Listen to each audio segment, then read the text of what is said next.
All right, good evening, everyone. I'm Robert Wysocki. I'm a sophomore at Upper Iowa University, and this is my week 3 assignment for public speaking. And for this class, we were told to instruct the class on how to do something. So what I've decided to teach everyone on how to do is how to do the dishes. I can show you. I know you can't really see. I have this in the way, but there's a crock pot, a bunch of little odds and ends here, and I just want to go over the basics on how to do the dishes. I also wrote down some fun facts about dishes just to make this more interesting for everyone. Here we go. So when starting to do the dishes, right, you want three things, okay? You want hot water, so turn it to the hottest setting. I know it might burn a little bit, but the hotter the water, the more disinfectant it's going to do towards the dishes, right? Next, you want a good dish soap. Personally, I use Dawn dish soap just because I saw the commercial and I thought if it's good enough for the ducks to get oil off of them, it's good enough for my dishes. Next, you want some kind of sponge or abrasive material. Not going to show you mine because it's a little crusty right now. But yeah, you just want something to something rough to like mix up the material or the food particles that are on whatever you're cleaning.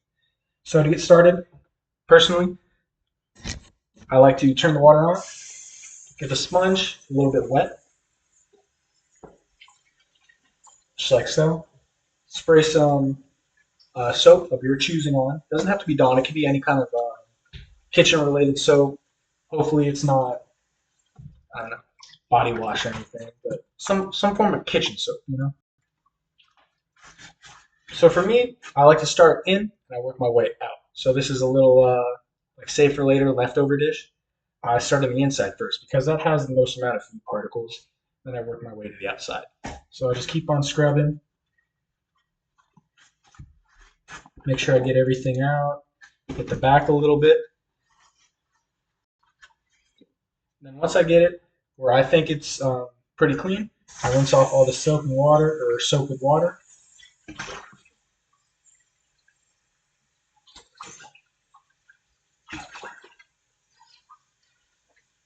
Okay, and by doing the dishes this way, you can see the spots that you missed, which is pretty important because you don't want to put foods back or pots, pans, whatever you're cleaning back in the cupboards with food still on it because that's kind of nasty if you ask me. So you just want to hit the spots you missed. I can see I missed a little spot right there. Then just rinse it off again.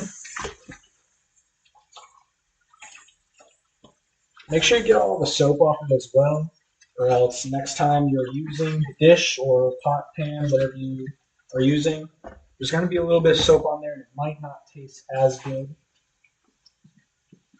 So one thing I would like to mention about doing the dishes is a good stress reduction like therapy kind of form. By doing the dishes, you are cleaning up. How do I say this? A task that you've been putting to the side, right? And just by knocking it out, it's a great stress reduction. Like I feel so stressless right now. Like you have no idea. Okay. Also, sometimes you can feel. I had made chili in the crock pot, so there was chili in these. I had them for leftovers for lunch. You can still feel a little bit of grease on them. So you just want to hit that over again with the dish soap. Make sure you get all that off. That's probably good. Okay, one of my fun facts: dishwashers were actually invented in 1887. For those of you who did not know that, personally, I didn't. I looked that up on Google before this, and apparently, it was only for the wealthy, which makes sense. So a lot of people were still washing dishes the same way until further notice after that.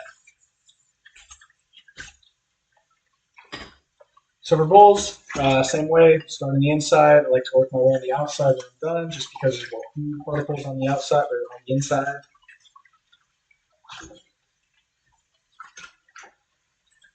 So believe it or not, there's actually more allergies or more bacterial products on the dishes after you clean them when using a dishwasher than actually hand cleaning them.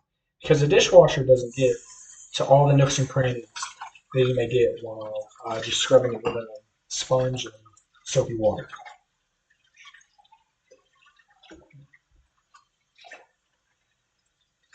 It's also for a final point of information, make sure you wash your hands as well or dry your hands off.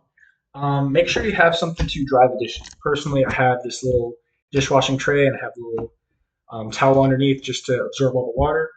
But without, you know, properly drying the dishes, what really are you doing? Because you're just gonna put wet dishes back in the cupboard. Like you need this to prevent bacteria, molding, etc. Yeah. All right. Thank you guys for watching this informative video, and look forward to seeing the next one.